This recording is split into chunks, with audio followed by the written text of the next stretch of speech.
A knock that changed everything. This is not just a story about crime. It's a story about connection, about how the quiet dignity of an elderly woman living in a modest Atlanta neighborhood collided with a threat so sinister it could have broken her. Had she not been protected by something stronger than any alarm system, her son, Loretta Gaines, a 74-year-old widow and retired school librarian, lives a peaceful life. Her house is filled with books, family photos, and the warm scent of sweet tea. But what sets her apart isn't what's in her home, it's who guards it from afar. Her only son, Malcolm Gaines, serves in one of the most elite and secretive units in the world, Delta Force. Though oceans and continents separate them, the bond between them is unbreakable. And when danger disguised as city workers comes knocking on her door, that bond is put to the ultimate test. What unfolds is a silent war, a collision between deception and duty, cruelty and command.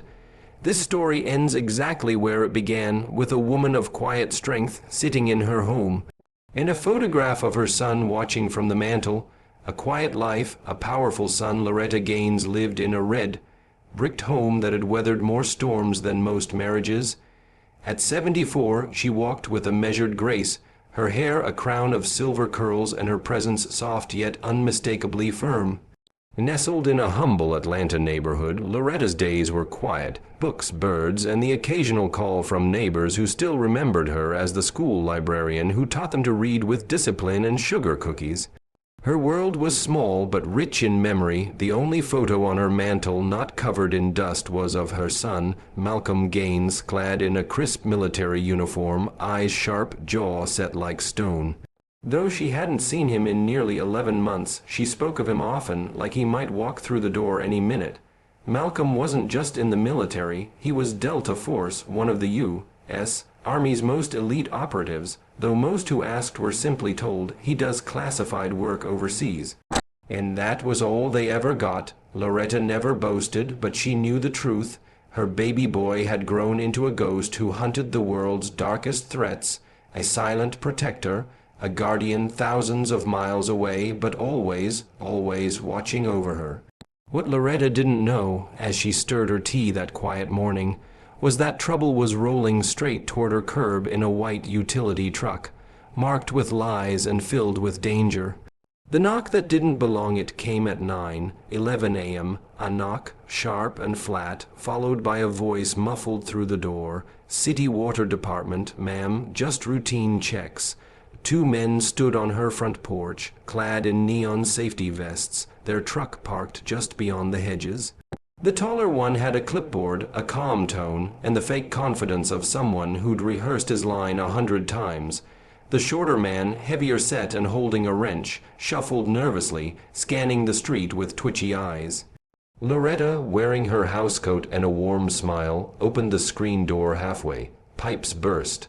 She asked, eyebrows raised, "Haven't seen any signs here."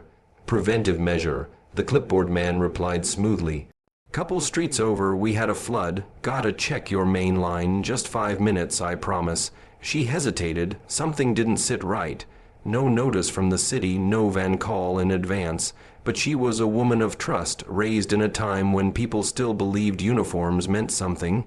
"All right," she said, stepping aside. They entered quickly, thanking her too politely, too fast. One went toward the kitchen, the other wandered into the hallway, already casing the place with trained eyes. Loretta turned to pour some sweet tea, unaware that what she had just let in wasn't water workers, but wolves in uniform, and they were hungry for more than pipe access. Unbeknownst to them, this house belonged to the mother of a man who didn't take threats lightly. A man trained to eliminate them, and time was already ticking. Suspicion in the air as Loretta poured the second glass of sweet tea. Something shifted in the air, subtle but wrong. It wasn't just the way the men moved through her home, it was how fast they moved. Clipboard man lingered in the hallway, his eyes darting toward rooms that had no pipes, no reason for inspection. The heavier one, wrench guy, as she now silently called him, was already disappearing down the hallway like he knew the lay, out better than she did. Loretta's stomach tightened. Years as a librarian had taught her how to read more than books. She could read people, and these too. Their story had typos, big ones. She cleared her throat. "Y'all got city IDs on you, something with a badge." Clipboard man barely looked up. "It's all in the truck. Left it in the dash, but don't worry. Standard procedure." She didn't like the way he said, "Don't worry." Her instincts screamed louder now. This wasn't protocol. This wasn't routine. It was rehearsed, and then she heard the sound, not water, not metal, but drawers opening, fast, aggressive. She stepped out of the kitchen just in time to see Wrench Guy hurrying out of her bedroom. Her voice rose, sharp and unwavering. "Excuse me, what are you doing in there?" Clipboard man turned, his posture changing in a flash. Gone was the customer, service smile replaced now by something harder. "Colder, ma'am," he said, slowly approaching. "We need access to your bedroom piping. Could be a leak behind the wall. You don't want that mold, do you?" But Loretta didn't answer, because now she was sure. This wasn't a visit from the water department. It was a home invasion dressed in city colors. Safe, secrets, and sudden threats. The moment Loretta reached for her phone, everything snapped. Clipboard man lunged forward, gripping her wrist tightly. "Don't," he growled, his voice low and threatening. "You make one more move, and this gets ugly." Loretta gasped, pulling back, but his grip was iron. Her free hand trembled toward the kitchen counter, fingers inching toward the silent alarm Malcolm had taught her how to use. It looked like a refrigerator magnet, innocent, decorative, but one tug and her distress signal would fly halfway across the world. But before she could reach it, Wrench Guy shouted from the bedroom, "Jackpot. She's got a safe." Clipboard man's eyes lit up. He shoved Loretta onto the couch with shocking force, pointing a finger inches from her face. "You're gonna open that safe, old lady," he snarled now. Loretta, chest heaving, locked eyes with him. Her voice, though shaky, was still proud. "That safe belongs to my son. I don't know the code." "Then call him." Wrench Guy barked, storming back into the room. Loretta chuckled softly through the fear, her tone chilling.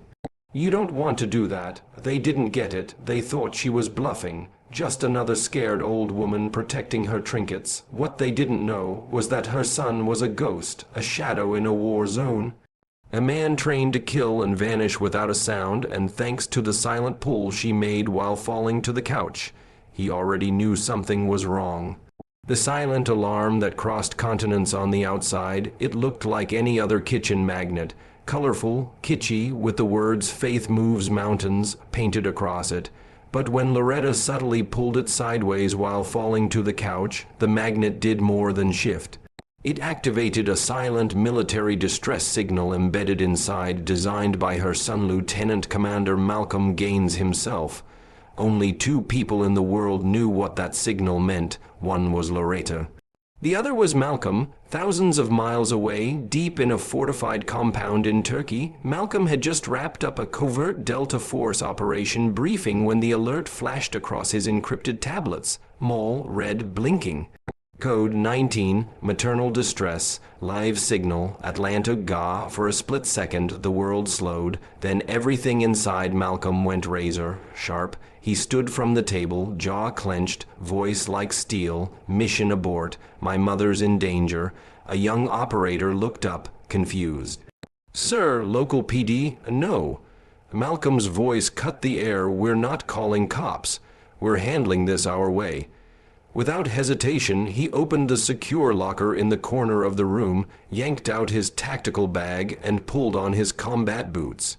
Within minutes, his team, an elite unit of 4, were on the tarmac, boarding a black, tout military jet under false civilian credentials.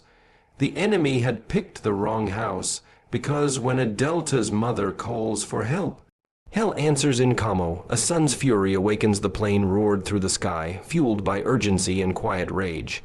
Malcolm sat strapped in, helmet on his knee, eyes locked on the screen showing his mother's house from satellite surveillance.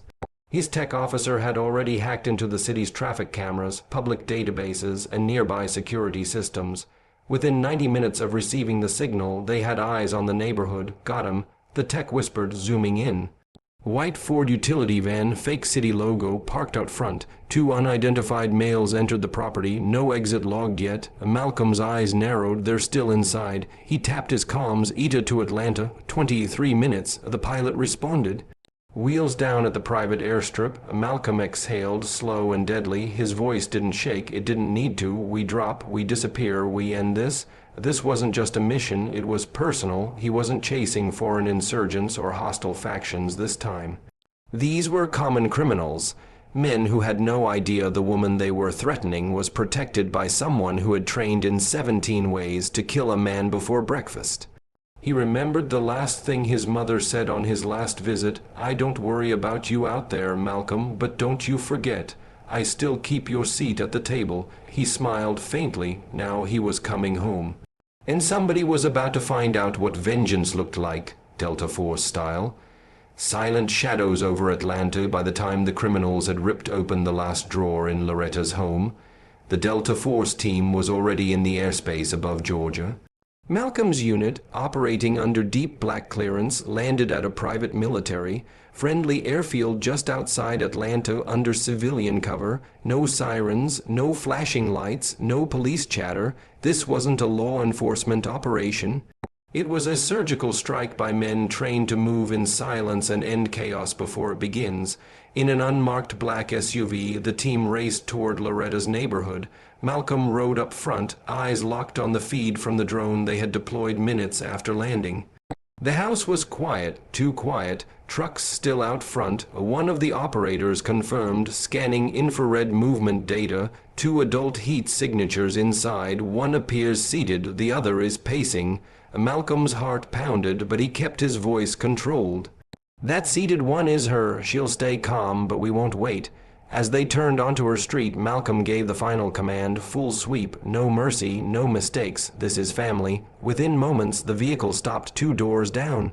The team dismounted without a sound, moving like phantoms, gear strapped tight, weapons low. One peeled off to the rear of the house, 2 more moved toward the side gate. Malcolm himself took the lead, approaching the front door he knew so well.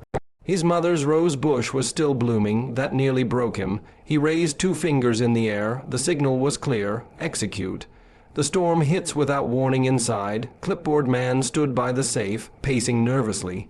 Wrench guy was still rummaging, beads of sweat forming on his brow. She's stalling. Clipboard snapped. We should tie her up, start cutting, she'll talk. But Loretta sat still, calm now, eerily calm. Because she knew, she could feel it, her son was close, and the storm was coming. Then it happened, bang, the back door shattered open with a controlled blast. A flash grenade detonated, lighting the hallway in a white burst of disorientation. The 2 criminals barely had time to blink. Clipboard man reached for his belt, too slow. Malcolm breached the front door in a fluid motion, dropping the first man with a single, punishing strike to the jaw that sent him crashing into a lampstand. Wrench guy tried to run, only to freeze as 3 red laser dots locked onto his chest. He dropped to his knees before he could scream. The entire operation lasted 19 seconds. By the time Loretta blinked, the intruders were face down, zip-tied, moaning in shock and fear. And standing in the center of the room, heart pounding, breath heavy, was him, her son. Malcolm pulled off his helmet, eyes searching hers. Mama, he breathed. Loretta stood slowly, her lip trembling. Took you long enough. He rushed to her, arms strong and steady, cradling the woman who had once cradled him. She leaned into his shoulder, whispering into his vest, I knew you'd come. And in that moment, 2 lives touched across time. One forged in prayer, the other in battle. And both had just survived a war no one else would ever know happened. When quiet homes have powerful shadows, the world would never know the full truth of what happened inside that small brick house on a sleepy Atlanta street. There would be no headlines, no breaking news, no parades or medals, just 2 criminals taken into custody and an elderly woman who got lucky. But Loretta Gaines knew better. She knew the knock on her door had almost changed everything. And she knew that the quiet man in the military photo wasn't just her son. He was her sword, her shield, her protector from the shadows. From that day on, she didn't live in fear. She watered her garden. She read her books, she poured her tea, and she smiled every time someone asked, "Don't you get lonely living all alone?" Because Loretta knew she never was. In her home, wrapped in quiet and memory, she still sat with dignity, beneath the watchful eyes of a Delta Force commander, and that's exactly where our story began.